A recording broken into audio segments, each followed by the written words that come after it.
Okay, good morning, everyone.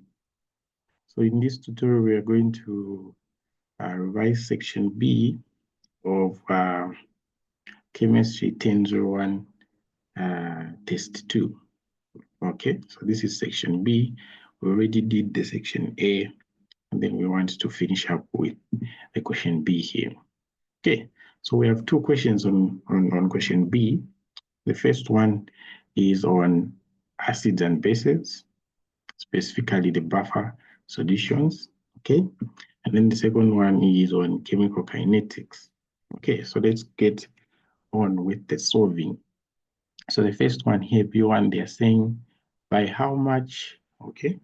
By how much will the pH change if 50 mils of 0.1 molar sodium hydroxide is added to a buffer that is containing 0.1 molar ammonium chloride and 0.25 molar ammonia.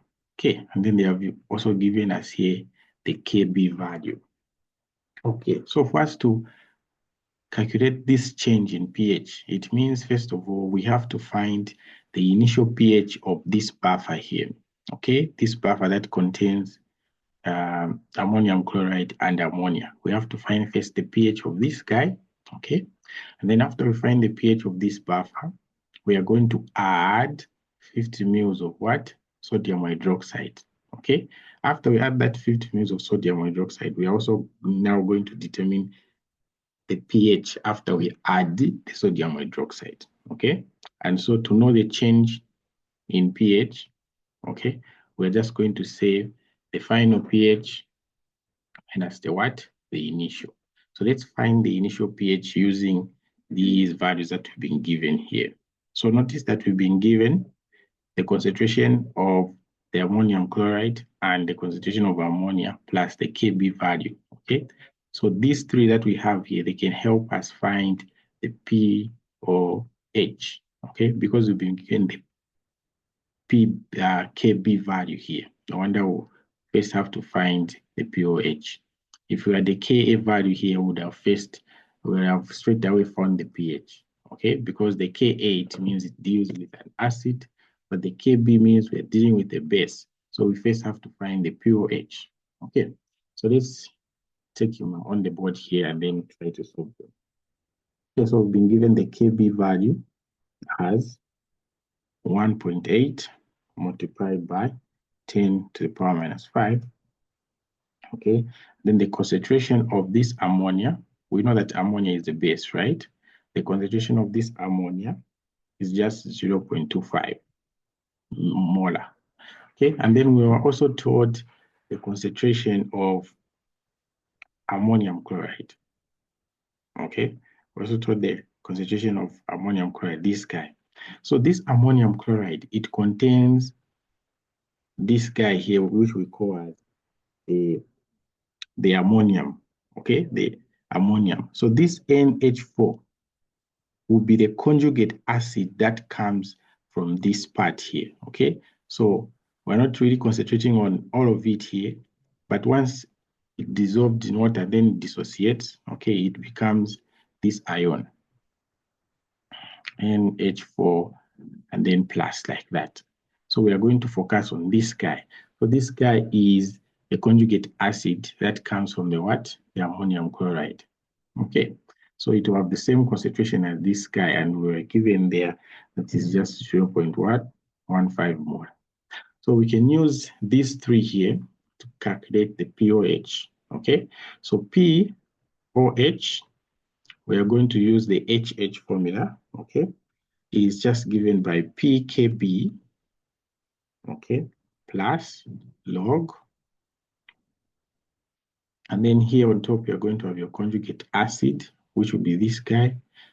Okay, the concentration of the conjugate acid divided by the concentration of the base, which is ammonia. Okay, so I'll just write it like that. So now notice that if you are writing the HH formula in terms of the pOH, okay, here instead of the Ka, we put Kb, and then here the acid is the one that is on top and the base is down, okay? And then if we write this formula in terms of the pH, it is like this. It will be pKa plus log, okay, and then they will change. So the base will be on top, and then the acid will be what? Will be down. So don't get confused. So we have two of these formulas.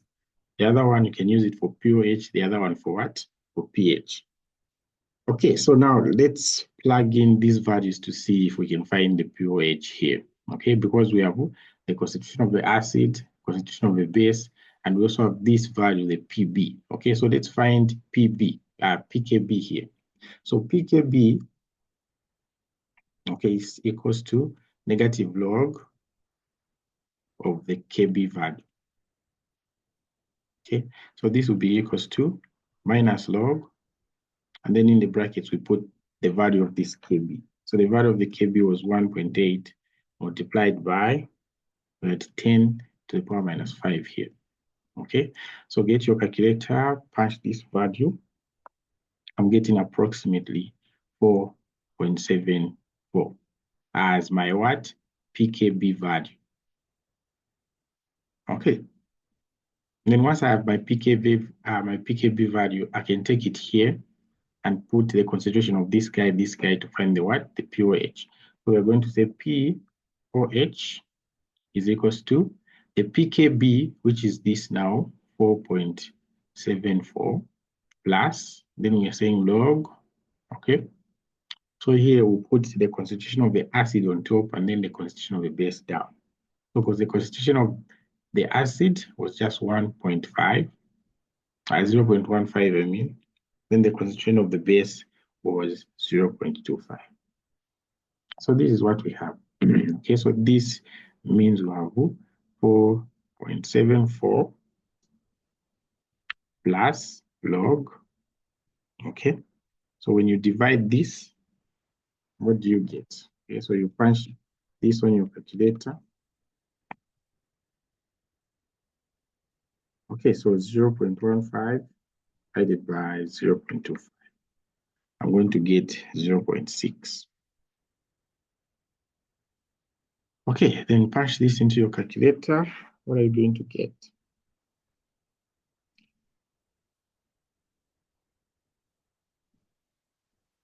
Okay, so this will be 4.74.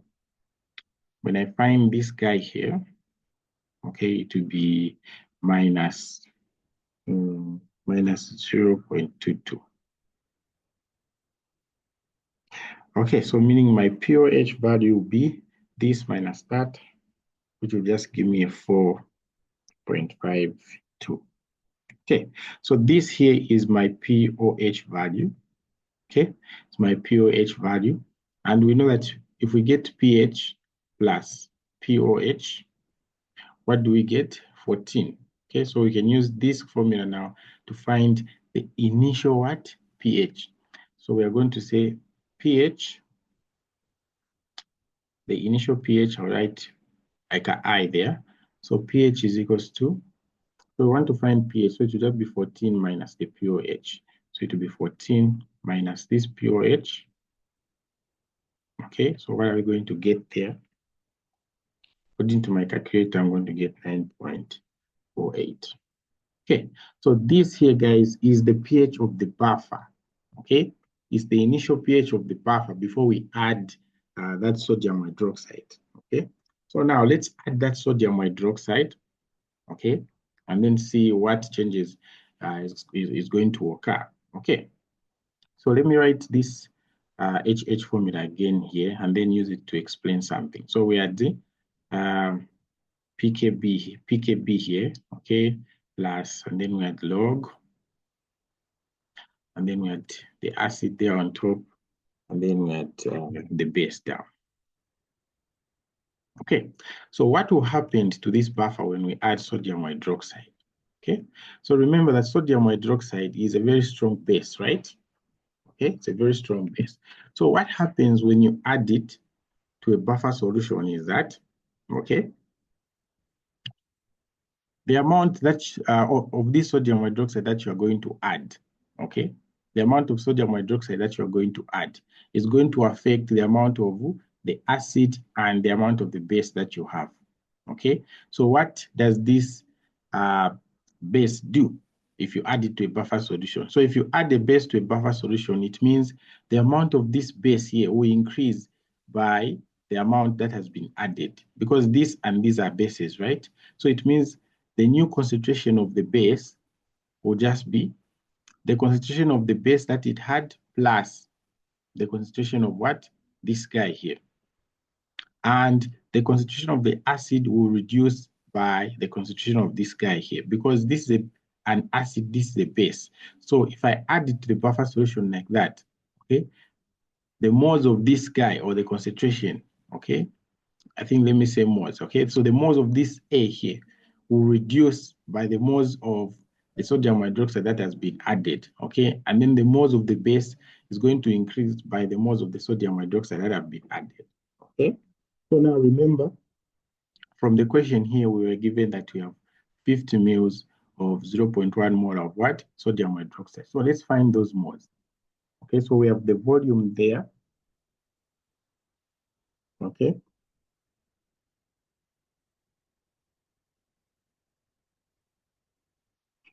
Okay, so we have the volume, which is 50 mils.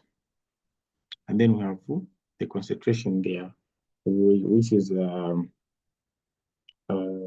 what? Okay, let me check here. Which is 0.1. Okay, so 0.1 mole. Okay, so we know that we can use the volume and the concentration to find the number of moles. Okay, so number of moles is just equals to mv, but make sure that your volume is in what? Liters.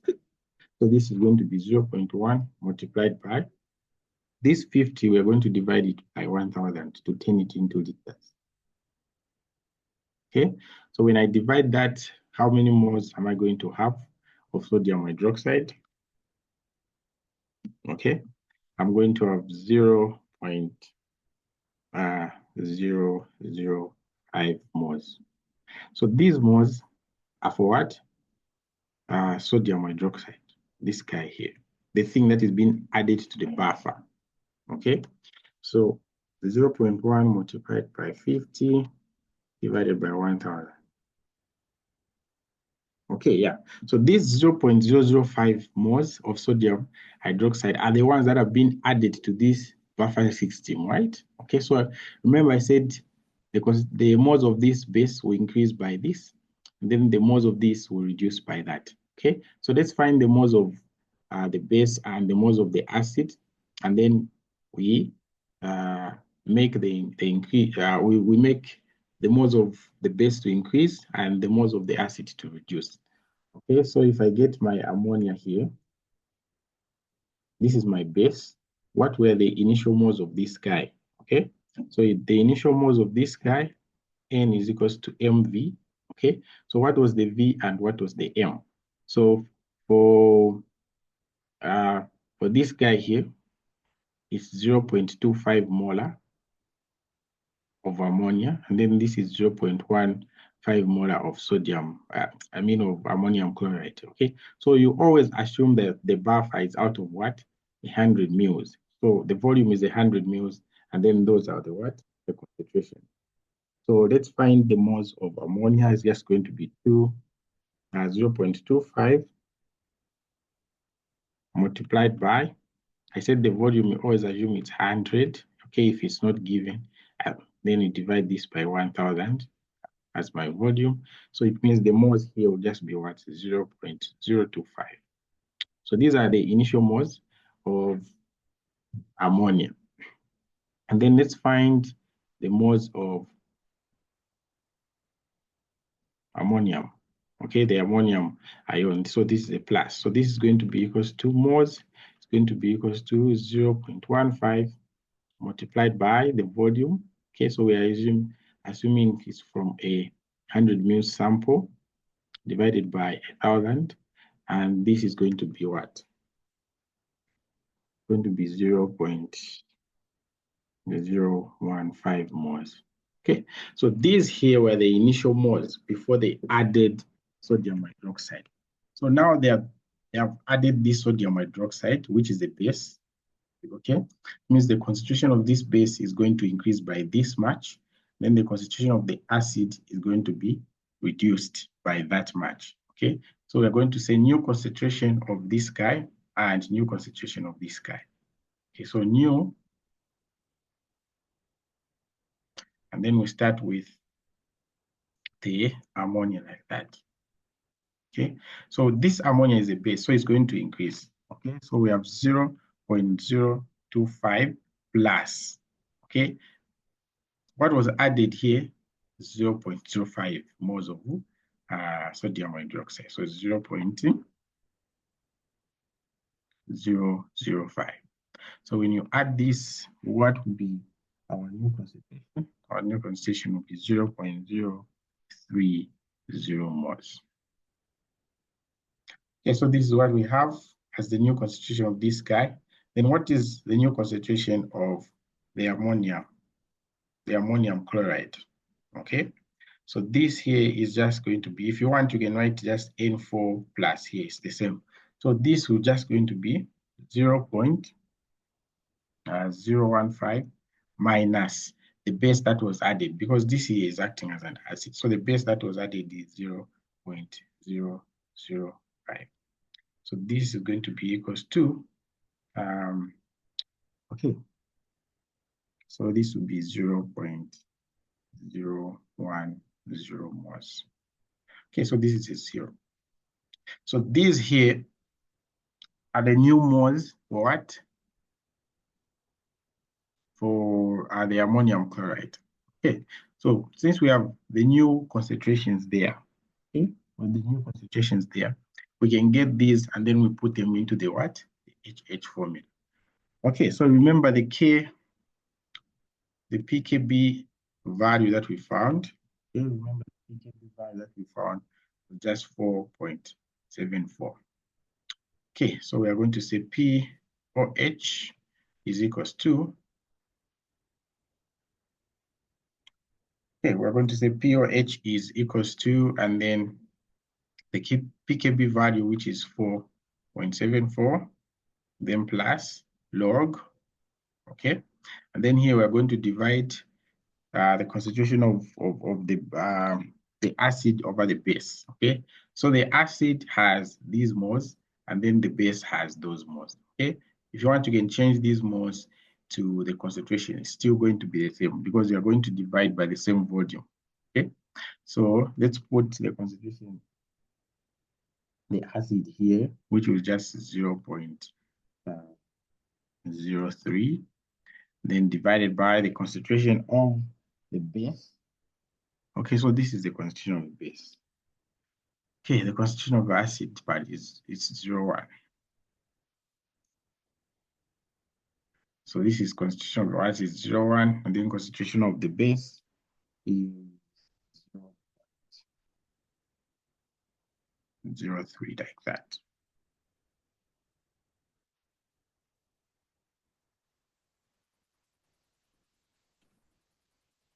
Okay, so this is what we have there.